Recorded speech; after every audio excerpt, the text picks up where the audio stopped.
I moved to a pine-scented cul-de-sac on the east side of Bend, Oregon, in the soft golden stretch between summer barbecues and the first apple pies of autumn. The street had that curated quiet you can hear inside your ribs, the kind bought with ever-rising dues to the Homeowners Association and an unspoken agreement that everyone would pretend life was a glossy brochure. My anchor in all that curated stillness was Lark, a painstakingly restored vintage Airstream I had polished until the sky itself seemed to nest inside the curves of her skin.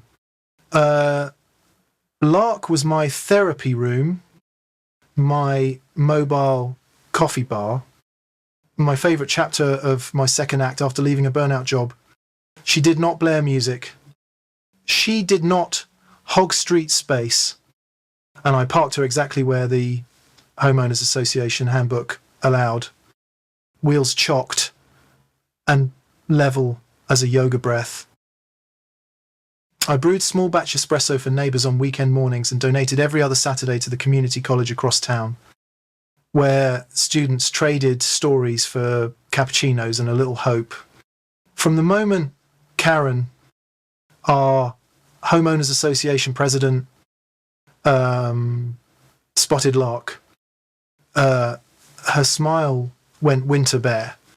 She had that practiced suburban warmth, like a candle scent named Hostess. But her eyes were ice chips, the kind that clink just before a glass shatters. A letter showed up tucked under Lark's door latch, printed in looping cursive that tried to look graceful and landed somewhere between passive-aggressive and theatrical threat. Your trailer is a menace. It read, incompatible with aesthetic harmony and the safety of our children. Remove it within a small handful of weeks or face corrective action. I laughed. Not because I am brave, but because absurdity is its own kind of armour. A menace Lark glowed like a second moon and never moved without my hands on her frame. The rules said nothing about vintage trailers beyond basic parking etiquette. And if any vehicle frightened me, it was Karen's alabaster sport utility vehicle streaking down the hill while she hollered at dog walkers for losing a leaf onto her curb. I snapped a photo of the letter, texted it to a friend with the caption, "Welcome to my sitcom," and filed it beside my receipts, right, between mixer warranties and proof of my espresso beans being responsibly sourced. I assumed the storm would blow over. It was Bend. After all, people solve things here with hikes and hummus, and right, it did not blow over. It built like thunder behind a mountain. Karen organised what she called a safety stroll, a grim little procession of clipboards and whispers that lingered in front of my driveway while I topped off oat milk and dialed in a grind.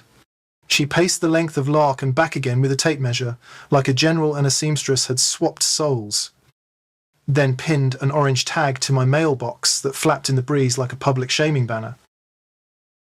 At a neighbourhood gathering, she chased down a teenage dog walker who had a harmless latte and hissed that caffeine was a gateway to delinquency and my silver trailer was an invitation to predation. She sent community-wide electronic mail accusing me of running a business without permission, of attracting strangers, of lowering property values like my espresso shots fired bullets into the equity of their retirement plans. I answered once with a kind, clipped message that included an excerpt from the Homeowners Association booklet stating that a personal recreational vehicle parked in a designated spot was permitted, that my pop-up coffee mornings were by donation, and that my guests were my neighbours. Then I went quiet and documented the rest. Marisol from the house with the lavender window boxes left a pie and a worry on my doorstep. She said Karen had a history, a campaign against a swing set that dared to be teal, a crusade against a jazz trio that rehearsed on Friday afternoons at a Whisper. I decided to keep my chin high and my camera on. After midnight on a windless Saturday, I slept a sleep that tasted like vanilla, and finally, not looking over my shoulder, morning smelled wrong. Not coffee, a bitter. Chemical tang rode the breeze like a bully. I stepped outside, and the world narrowed to the glint of glass on asphalt. Lark's windows wore 1,000 broken stars. The solar panels I had saved for were ripped clean. Wires, like snapped veins. Someone had poured sugar into the generator and brined my water system with salt. The interior benches I had stitched by hand were slashed in jealous.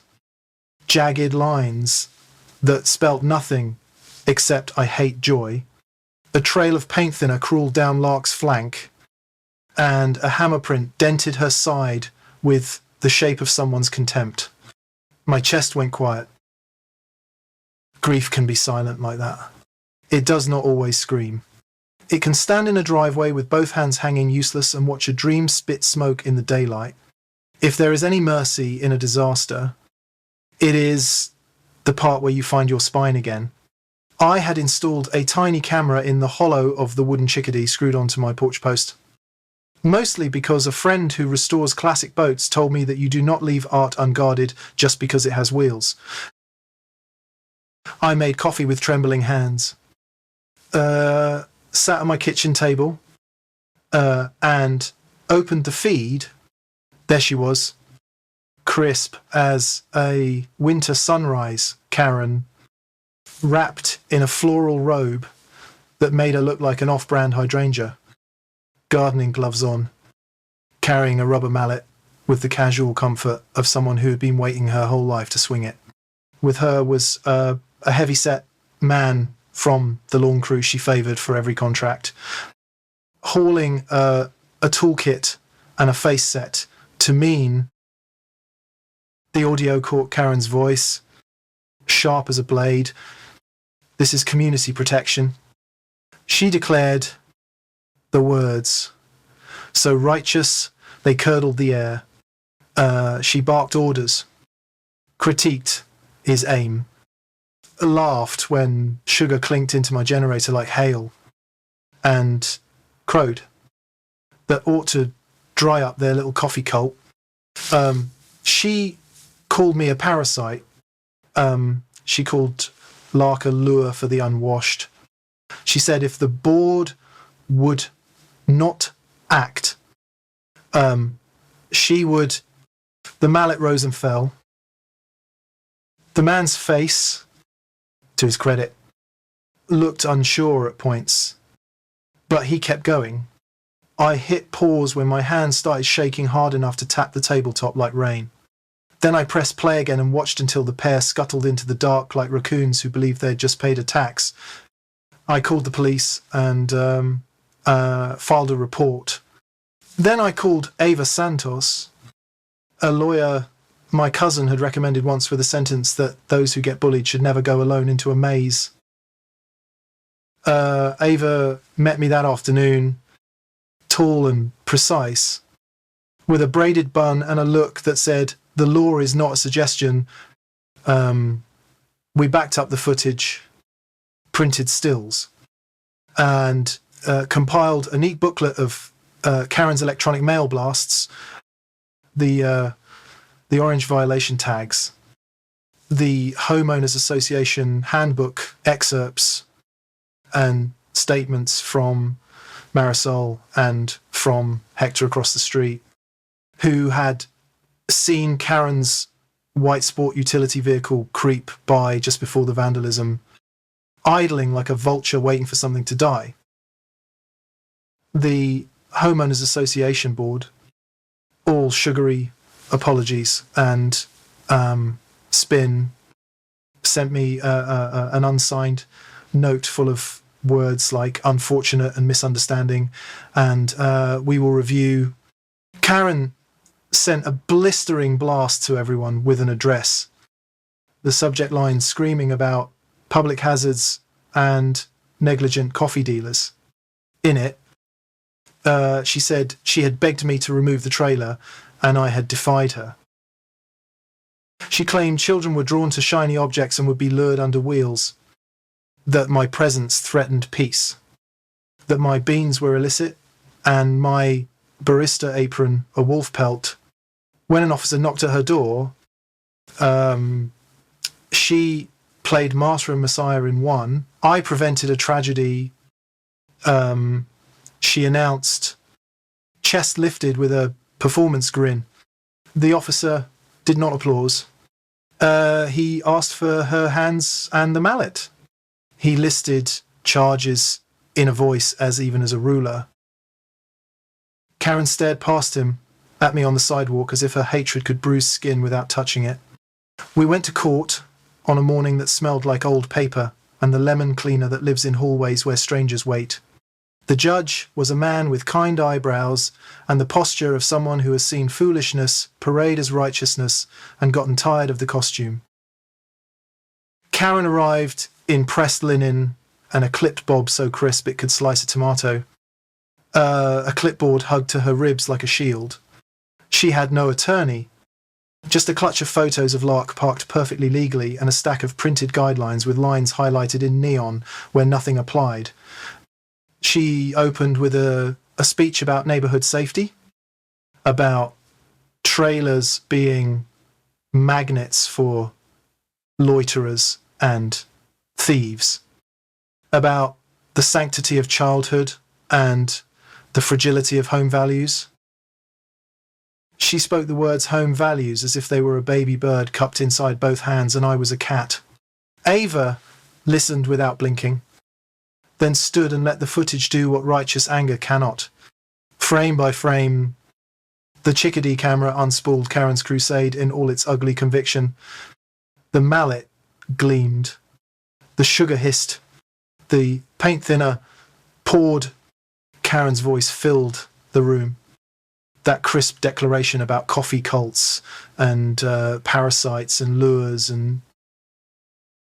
The judge's eyebrows climbed a small hill and stopped there, as if resting before descent. Karen tried to argue the footage was out of context. The judge tilted his head. That is your porch. Yes, that is your face, those are your words. Karen sputtered about public hazard and emergency intervention. So you destroyed it? The judge asked, as cool as stone in a stream. I neutralized it. Karen said, enunciating as if she were handing out wisdom like candy. A murmur ripped through the courtroom, the kind of involuntary sound people make when a movie villain walks on screen and you realize the actor was too good. Ava presented receipts, estimates, the sworn statements, the Homeowners Association rules printed in 12-point with neat tabs, and a quiet testimony from me about Saturdays with students and the way espresso can be a bridge when words are heavy. My voice shook when I described the first morning I saw Lark with her insides undone. I did not try to stop it. This was not a performance. This was grief with a suit jacket on. The judge folded his hands. The law is not interested in neighbourhood theatre. He said, the evidence is clear. He listed findings: trespass, vandalism, harassment, intentional infliction of emotional distress. He used the words full replacement and upgrades and legal fees, and then he added a penalty meant to sting, payable to a fund for small business restoration. Because irony has a tidy sense of rhythm, I did not breathe until he finished. Karen stared at him like a child who had broken a vase and could not believe the pieces would not leap back together if she glared fiercely enough. The number was not a number to me. It was months of saving and thousands of tiny choices made of patience. tallied in dollars all the same. Ava squeezed my elbow under the table. Once, like a metronome set to human, Lark's successor arrived in a slate of morning fog that made her gleam like she had rolled down from a mountain dream. I had chosen an unapologetic, thin crimson stripe down her side, a little flourish that caught the sun and grinned. Inside, I had the cushions stitched with a tiny phrase in a corner where only I would see it when I sat with a book between pop-ups. Thank you. Karen, not triumph. Exactly. More like a period at the end of a sentence I had earned the right to finish. The board held an emergency meeting that smelled of burnt coffee and fear. Parents who had stayed quiet for too long found their throats. Marisol brought banana bread and resolve. Hector spoke about watching someone be small and knowing it was partly your fault if you kept shrinking to make room. The board voted to remove Karen from her presidency with a unanimity, so complete the room felt lighter, then censured her for conduct unbecoming and banned her from any compliance walk she had not been invited to by a majority vote, which is the suburban version of taking away someone's sword. Karen tried to claim the court had been biased against safety advocates and that we had all failed to understand the burden of leadership. People did not blink. When I finally towed the new Lark slowly down the hill for her first legal spin, I kept it to exactly the slowest trickle a speedometer can hint at, drifting like a parade float. A friend walked beside me playing a happy nonsense tune on a kazoo, because if you cannot make a little music out of surviving, what is the point? Children on scooters waved. Marisol laughed into her sleeve. Even the pine trees seemed to shrug in relief. Karen stood on her front lawn watering roses as if strangling the hose would change the outcome of reality. Her eyes were dead bright. That terrible glitter people get when the story they rehearsed in their head has been replaced by history they cannot edit. Rumour said she parted with her beloved white sport utility vehicle and disappeared from the social media channels she had used like bullhorns, and that the landscaping company that once leapt to her calls stopped answering when she rang. Rumour said she tried to run for a board seat again and could not find a second to nominate her, which is its own kind of poetry. The last thing I did was frame the first angry letter with its curlicue threats and hang it beside a still of the porch camera where the mallet carved its ugly arc. I do not look at them every day. But sometimes, after I have closed up the little espresso window and wiped down the counters and breathed in the clean, warm hum of a machine that exists to turn dark beans into kindness, I sit with a mug that I did not sell, and with the quiet, I think about titles and how people love them, about how the Homeowners Association is a tool and not a crown, about how rules are not supposed to be weapons. You swing at whatever scares you. Property is not a person.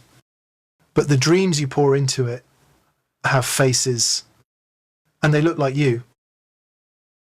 When someone decides their fear is bigger than your life and acts like sheriff, judge, and hammer in one, sometimes the only tender justice is to make that person pay in the oldest currency we have for teaching grown adults how to share consequence,